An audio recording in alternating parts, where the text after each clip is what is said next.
So I've had some questions about the Even Ambers smoker. Seems as though Tractor Supply is really pushing the sale of these. I bought mine a year ago. I bought the smaller unit. The model number is SMK8028AS. This is actually a pretty decent sized smoker slash barbecue. It gets used 3 times a week. It's really good. It's very low maintenance. Comes with a few features that are pretty cool, like everything's really heavy duty. So it has like a little rack on the front of it, so that you could prep your stuff, take it on and off, keep your tools there. Use that quite a bit.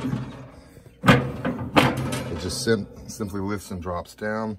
It's made of like 1/2 inch rod. This thing is really beefy.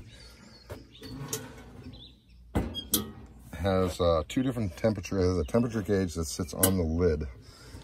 That's just inside. So it's at the upper rack level for temperature.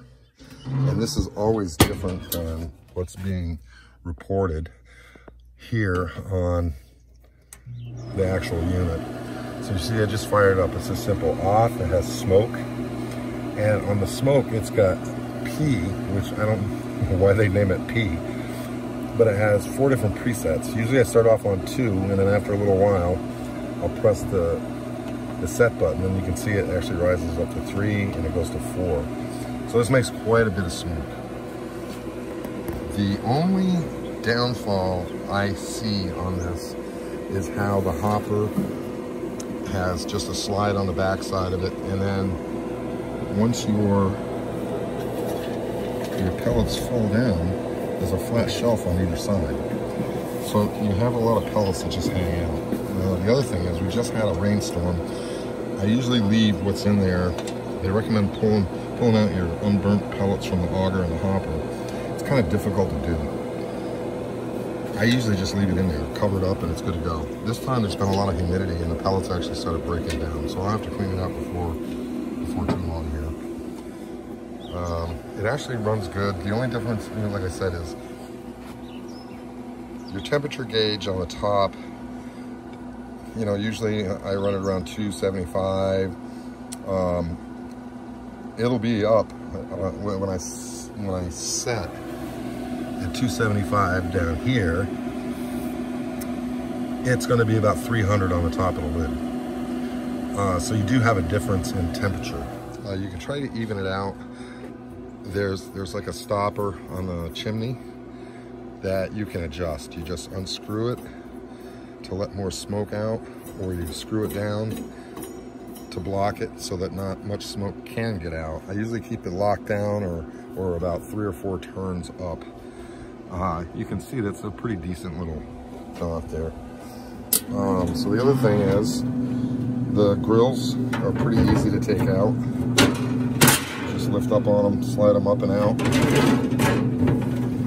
There's a drip tray that covers the entire surface. There's a gap on the side to allow the smoke to rise. You can see it's starting to smoke now. Underneath, these things out.